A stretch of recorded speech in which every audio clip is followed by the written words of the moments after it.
What is going on, everybody? It is Dylan with Astrodfs, bringing you a brand new video. Today's video, Week 12's wide receivers and tight ends to target. Just had a really good Thanksgiving. DFS was good. Bets were really good. Overall, was a good day. Got some good food. So now going into the main slate, Sunday slate. Wide receivers, A.J. Brown, first guy on there. Cash play for me at 9,000. He is expensive, but I do think it's well worth it. Got 30.8% of the red zone targets. That's a huge number, especially with Dallas Goedert still out. That means if they're passing the ball, there's a good chance it's going to A.J. Brown. Third best wide receiver in the league versus man coverage. Buffalo runs man more than they do zone. It's a good matchup and a very high total, so like A.J. Brown. I think Diggs, though, if you're going from a perspective and you look at Diggs' recent numbers, this is a really good bounce back game for Diggs. Opportunity game. Doesn't mean that he's going 100% sure to bounce back, but if there is a game for him to have a really good game, it's this one, right? Great versus man in zone. Both his numbers are in that top tier, elite tier. Amazing matchup when you consider who Philly has as corners. 29.5% of the red zone targets goes to him, high total. And a good stack with Josh Allen if you're doing the Josh Allen Diggs stack. Obviously, you're paying a lot of money, but I've had a line before where I had Mahomes and Kelsey, and they cost just under what Diggs and Allen will cost, but I think it's worth it. Jamar Chase, a tournament play for me. His price is, I think, fair, but we don't know what we're going to get with Browning. I think it's a good matchup for wide receivers against Pittsburgh. Jamar Chase plays really good versus man. You look at his man numbers, 31.3% of the red zone targets going to him. Don't know what we're getting out of Browning. Looks like T. Higgins possibly out again. So that's something we've seen recently. But I think Jamar Chase, because of the low ownership, might be a really good tournament play. But that's only because of the low ownership. And it's the same with Davante Adams at 7,800 against Kansas City. Kansas City's got a really good defense this year, right? I don't love the matchup, but he's got a high target rate versus zone. I think it's like 38% of the targets when Vegas is throwing and the defense is running the zone goes to Davante Adams. Not to mention a 38.6% of the red zone targets go to Davante Adams. So, yet again, it's not a great matchup. That's why he's not a cash play. But I think there's a situation in tournaments to where, A.J. Brown, Stephon Diggs are going to be higher owned, and you get someone like Jamar Chase and Davante Adams who are cheaper in worse matchups, right? That can outscore him, and that's what you look for in tournaments is that leverage. So both those guys I think are good tournament plays. Definitely not playing them in cash. Puka, though, I have in cash right now at 7,600 against Arizona. You can see Arizona allowing 37.5 DK points a game. Puka averaging almost 19 a game, and you look at Cooper Kupp's points, Devontae Adams' points, Evans, Adam Thielen's right there, but other wide receivers in that area, and Puka's got some good numbers. It's a great matchup for him. I mentioned Cooper Kupp is banged up. That'll be something to track for the slate. 27.3% of the red zone targets go to Puka. Still haven't heard an update on Kyron Williams. I know they're trying to get him in, and it looks like they will, but we'll see what that looks like come Sunday. But he is the fourth best wide receiver in the league versus zone, and Arizona runs zone a lot. So that's good for someone like Puka. He's kind of the guy that I would go to if you're not attacking that Buffalo-Philly game. Mike Evans tournament play at 7,400 against Indy. I like that. I honestly like that game. A lot stands out for me to like in that game.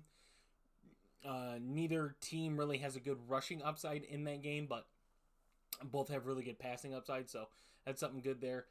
It's a good run back if you're stacking, for some reason, a Minshew Pittman stack or a Minshew down stack. Having Mike Evans there is a good run back piece. It's a great matchup for him. 21.7% of the red zone targets go to him. Out targets Godwin in man versus and in man and versus in zone. So no matter if they're facing man or zone, more targets are going to Evans than Godwin, and that's in both scenarios. So a lot to like there as well. Adam Thielen kind of stands out to me, though, at 7,300. Going against Tennessee, allowing 40.9 DK points to wide receivers. It's a great matchup for him, of especially his individual matchup. That's what's good about having someone like Adam Thielen, though. He plays the slot, and you know he's going to play the slot. He's a good receiver this year for that team and that scheme, and you know who he's going to go up against. So I think it's an amazing matchup for him. 37.9% of the red zone targets going to him, and 23% of his routes he gets targeted. So that's basically 1 out of every 4 routes he runs, he's getting targeted. So really like Adam Thielen at his price point this week as well. Tank Dell I have as a stack option. Against Jacksonville, obviously been on fire lately. He's a top 5 wide receiver versus zone. It's a good matchup, high total. I really like Tank Dell. I just prefer Nico Collins this week in cash. I just have that feeling that it's going to be the Nico Collins week. He's kind of had some lower scoring games. But, you know, Tank Dell and Stroud have a connection. So, easily see that becoming a scenario. Michael Pittman I have as a cash play, though, at 6,600 against Atlanta. Big division game. You can see Atlanta doesn't allow a lot of fantasy points to wide receivers. But we do, or I'm sorry. I don't know why you said that. I was going to Olave already. Wow. All right, so Michael Pittman against Tampa Bay. They allow a lot of points to wide receivers. But Michael Pittman's got a 45.7. That's basically half of every red zone throw is to Pittman. That's basically what that number is. The best Indy wide receiver versus man. Tampa Bay runs man quite a bit. And second most passing yards to wide receivers is what Tampa Bay's secondary allows. So really like Michael Pittman at his price point. I think him and Minshew is a good stack this week. I really do. But Chris Olave, now I'm going to read the right one. Good matchup for him, not great. Unsure of who's going to be the quarterback, whether it's Carr or Winston. I still think either one's good for Olave. Obviously, I think Winston's just a little bit better for fantasy-wise, but talent-wise, it's Carr by far. But 20.5% of the red zone targets, and with Thomas out, that's another 20% that's got to go somewhere. So, in a division game like this, I really like Chris Olave. I don't like him enough for cash. Just too much of a risk not knowing who the quarterback is. Even if it is Derek Carr, is it good enough to play him in cash? So, I mentioned Nico Collins already. Just cheaper than Dell. Most of the numbers they have in man and zone and yards per route run and all that stuff are very similar. So, I think getting a $500 discount is good. And Nico Collins is second on the team in red zone targets, so that's another number that stands out for me. Chris Godwin I have as a stack. If you wanted to run a Baker and Tampa wide receiver, I like Chris Godwin. I really do. 28.3% of the red zone targets. Good versus man and zone. Is a little banged up, which is why I'm not too high on him. And if, you're choosing between Godwin and Evans, they're usually pretty close, but they're 1,100 apart. And Mike Evans has been outscoring, but Chris Godwin's been banged up. Next on the list, DeAndre Hopkins, 6,100 against Carolina. Carolina, a surprisingly good team against opposing wide receivers for fantasy. The matchup's elite, though, of who he's going to see. 11th best wide receiver versus zone coverage. 31.3% of the red zone targets go to DeAndre Hopkins. There's a lot to like for Hopkins. Not as much as the Tennessee offense, but for DeAndre, selfishly, there's a lot to like. Calvin Ridley, I have as a tournament play. A lot of numbers stand out as good. It's a good matchup. High total. I think it's the second highest total, if not tying the Philly-Buffalo game. 35.7% of the red zone targets going to Calvin Ridley. Him and Christian Kirk's numbers kind of side by side as far as man and zone. But this is a week where we get Christian Kirk cheaper, and he's been the more consistently better wide receiver and a better connection with Trevor Lawrence. So I think Christian Kirk's a good stack with Trevor Lawrence if you want to go that route. I don't. But yeah, just slightly better matchup than Ridley, and he's cheaper. Rashee Rice, another stack play.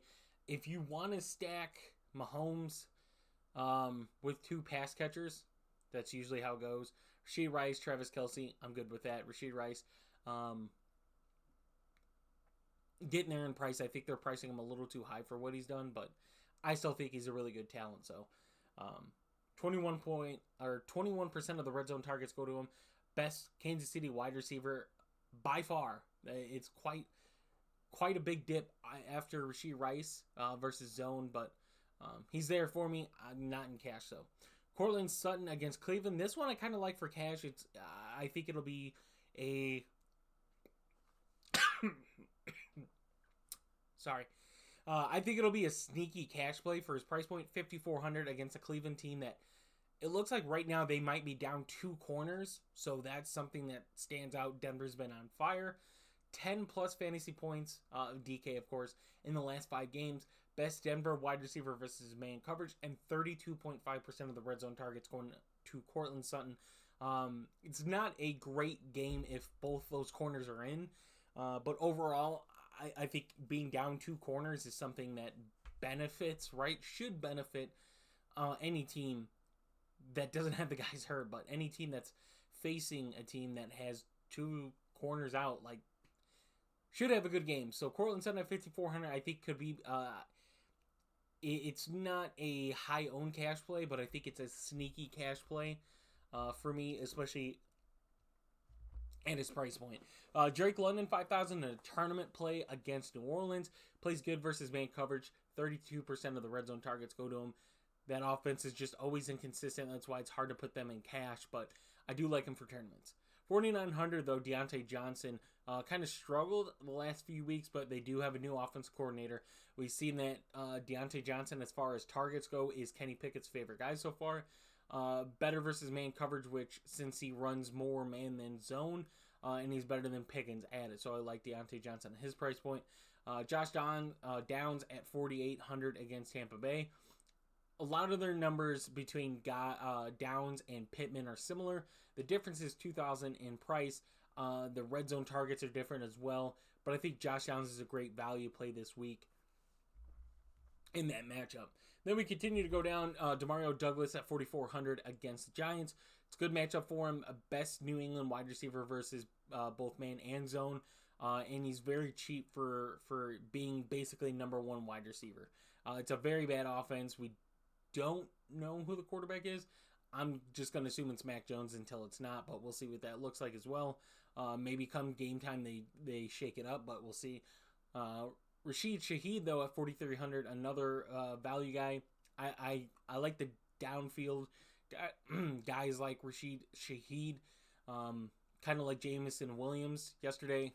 Just a couple catches, long distance yards, and hopefully a touchdown. That's what you're hoping for in the long game of it. But Michael Thomas being out means that Shaheed should see a little more volume. So at 4,300, I have him as a very good value. Rondale Moore, 3,600. This one is to watch for. Marquise Brown and both Michael Wilson questionable this week. Both limited and or missing practices, or did not participate. And if that's the case, Rondale Moore becomes a really good play for me. If both guys are in, I'm probably staying away from Rondale Moore and either committing to Brown or paying down for Wilson. But if 1 or 2 are out, I like Rondale Moore.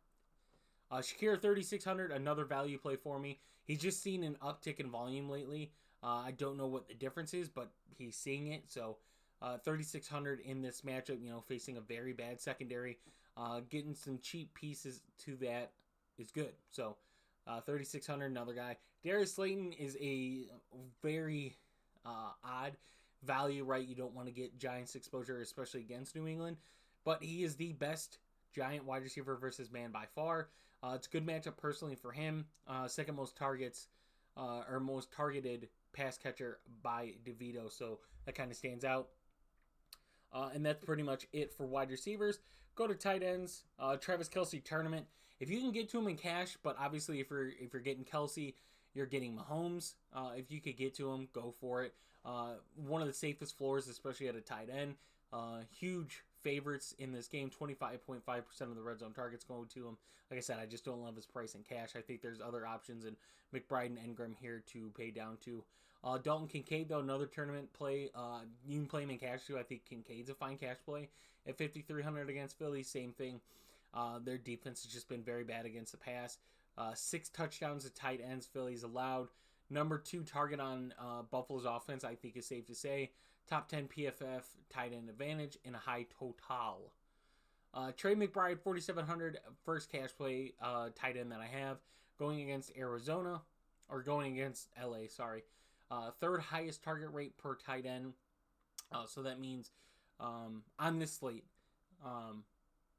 he's targeted the third highest per routes that he's running, which is good for tight ends, especially at his price point. He's kind of a boom or bust tight end, and this is a more boom-ish type game. 565 yards and 5 touchdowns to tight ends the Rams have allowed so far this year. And Trey McBride emerging, especially with some of the injuries for Arizona's pass catchers. Trey McBride could see an even more expanded role. Evan Ingram, though, at 4,200 is another one I like. Producing over 10 fantasy points a game. Some of his games are not pretty, but they get there sometimes. Houston allows the most receptions to tight ends. We know Evan Ingram is a volume-esque tight end, so that's good. And the 4th most yards. So 2 things that really stand out for me for Evan Ingram. So, yeah, 4,200, another good cash play. K. Dotton, value at 3,200, 17.4% of the red zone targets, and Indy allowing 573 yards to tight ends. So some numbers that stand out, just not getting a lot of targets in that offense. And then last, as of right now, is Pat Freiermuth at 2,900 against Cincy. Top 10 PFF tight end grade. Cincy allowing the 3rd most yards to tight ends and a 16% red zone target share. And yet again, it's a new offensive coordinator, so some things could change there. So hope you guys did enjoy the video. If you guys want to check out the quarterback and running back video, just posted that a couple days. Like I said, I had a really good Thanksgiving slate, Thanksgiving bets. So if you guys are interested in that, we offer a very cheap subscription package, and you'll be making your money back pretty quick. So if you guys are interested, link for that is in the description, and I'll see you guys in the next one.